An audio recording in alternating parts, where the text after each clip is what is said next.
جیسے جیسے لیڈرشپ کی ایولیوشن کا پروسیجر آگے بڑھتا گیا، جو کہ تاریخ میں بہت 100 سال پہلے سے ابتدا ہوئی، اگرچہ انڈائریکٹ ہی صحیح، مگر ایک علم اس کے متعلق ہمیں ایک انڈیکیشن اور ریفلیکشن موجود ہے ڈفرینٹ اسکالرس کے کام میں اور فلاسفرس کے کام میں،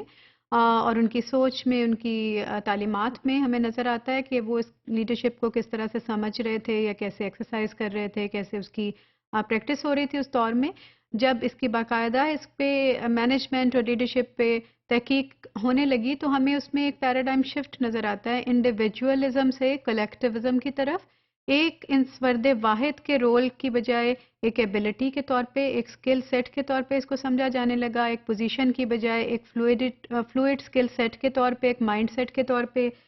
کیپیبلٹیز کے سیٹ کے طور پہ اس کو سمجھا جانے لگا۔ پھر ہم نے جب تھیری میں دیکھتے ہیں اور ریسرچ میں دیکھتے ہیں تو ہمیں بہت سی ٹائپس، بہت سی کیٹیگریز نظر آتی ہیں، جن میں کہ اوور لیپنگ تھیمز بھی ہیں، اوور لیپنگ آئیڈیاز بھی ہیں، تھاٹس بھی ہیں، ان میں مائنر ڈفرینسز بھی ہیں، کچھ میں میجر ڈفرینسز بھی ہیں۔ لیکن ابتدا میں ہم دیکھتے ہیں کہ یہ کہا جاتا تھا کہ اگر آپ گریٹ مین تھیری کے تحت کے لیڈر ہیں، فار ایگزامپل اس کے جو پیروکار تھے یا ماننے والے تھے، تو وہ سمجھتے تھے کہ بس گریٹ مین تھیری کے تحت ہی لیڈر بن سکتا ہے اور صرف گریٹ مین ہی ہو سکتا ہے۔ جب ایونچولی دوسری لیڈرشپس آتی گئیں تو ان میں بھی یہ ایک کلیم بہت دیر تک موجود رہا کہ certain for example trait theory میں یا اس کے اندر بھی یہ کلیم تھا کہ ایک خاص طرح کا ٹریٹ کا سیٹ ہے، ایٹریبیوٹس کا سیٹ ہے تو ہی آپ لیڈر ہو سکتے ہیں، you can not change. So although you were a leader but still you had very limited scope and capacity to change اور just to use any other way of working. لیکن eventually time گزرنے کے ساتھ ساتھ یہ دیکھنے کو ملا کہ کمبینیشنز کی بات ہونے لگی، ڈفرینٹ لیڈرشپ سٹائلز کی بات ہونے لگی، یہ ہمیں بعض گشت سنائی دینے لگی لٹریچر میں کہ ایک لیڈر ایک ہی وقت میں ڈفرینٹ طرح کی اپروچز کو اپنا سکتا ہے، ڈفرینٹ طرح کے سٹائلز کو اپنا سکتا ہے، اور وہ اپنی ضرورت کے مطابق، کانٹیکسٹ کے مطابق جہاں پر کہ وہ کام کر رہا ہوتا ہے یا جن کے ساتھ انٹریکٹ کر رہا ہوتا ہے اس کے مطابق وہ ہی اور she is the best person to decide کہ کون سا سٹائل کہاں پہ افیکٹو ہے، because one frame can never be befitting for everybody. So آپ ایک ہی لاٹھی سے سبھی کو ہانک نہیں سکتے، ایک ہی فریم میں سبھی کو آپ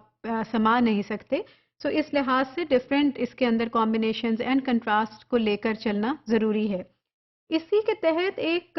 بہت بڑی ریسرچ کی جم کالنس نے 2005 میں، یہ منظر عام پر اور اس کے بہت سے اسپیکٹس پبلش ہونے لگے، اور انہوں نے ایک ڈفرینٹ لیولز کے لیڈرشپ کے ڈفرینٹ لیولز کی بات کی اور 5 لیولز انہوں نے پیش کیے جس کو کہ ہم لیول 5 لیڈرشپ کے نام سے جانتے ہیں،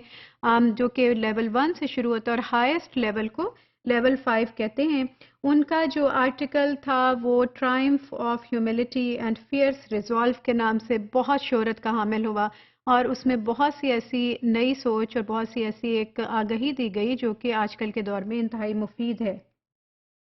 ان کی ریسرچ کی اگر آپ سکوپ کا اندازہ کرنا چاہیں تو آپ یہ دیکھیں کہ انہوں نے جم کالنس نے ایک اور جو تحریر ان کی موجود ہے جس کا نام کہ گڈ ٹو گریٹ ہے، اور یہ ان کمپنیز کے بارے میں ہے، ان آرگنائزیشنز کے بارے میں ہے جو کہ گڈ ہیں، ہو آر پرفارمنگ گڈ، لیکن سوال یہ پیدا ہوتا ہے کہ ان کو گریٹ کیسے بنایا جائے، ان میں خود سے ان اسٹیٹس کو سے ان کو کیسے باہر نکالا جائے۔ وہ اسٹیگنیٹ کرنا چاہتی ہیں، خود ہی اپنے لیے وہ اپنے ڈاؤن فال کا باعث بن جاتی ہیں اگر ان کو اس سوچ سے، چیلنج کے ذریعے سے، پش کے ذریعے سے باہر نہیں نکالا جائے۔ سو گڈ ٹو گریٹ کی جو ان کی ریسرچ تھی، آپ دیکھیں کہ انہوں نے 1435 گڈ کمپنیز پہ ریسرچ کی اور ڈیٹا اکٹھا کیا۔ یہ ایسی کمپنیز تھیں جنہوں نے کہ جن کے سی اوز نے، جن کی سینئر موسٹ لیڈرشپ نے ان کی جو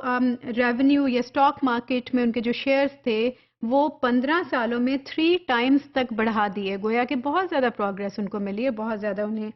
ترقی ملی، اور ان کی یہ ریسرچ 40 سالوں تک جاری رہی، over a period of like آپ دیکھ سکتے ہیں کہ ایک لائف ٹائم ہے، اور 1435 کمپنیوں پہ کام کرنے کے بعد ان کو 11 کمپنیاں ایسی نظر آئیں جو کہ ریئلی بیکیم گریٹ۔ سو اتنا اس کا مائنر ہے، اور لیول 5 لیڈرز ان میں موجود تھے ان 11 کمپنیوں میں جن کی وجہ سے کہ وہ اس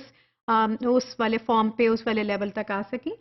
level 5 leaders channel their ego needs away. Level 5 leaders کو اب ڈفرینشیٹ یہ کیسے کرتے ہیں کہ جو ان کے اندر پرسنل ایگو ہوتی ہے وہ موجود ہوتی ہے، لیکن پرسنل ایگو کو وہ ایمبیشن کے ساتھ ملا کر ایک بہت اسٹرانگ اپنے لیے ٹول کے طور پہ، ایک ریسورس کے طور پہ یوز کرتے ہیں. اپنی پرسنل ایگو کو، پرسنل انٹرسٹس کو وہ ایک آرگنائزیشنل انٹرسٹ اور ایگو کے راستے میں نہیں آنا دیتے. Their ambition is first and foremost for the institution, not for themselves. This is the main difference between a level 5 leader and any other leader.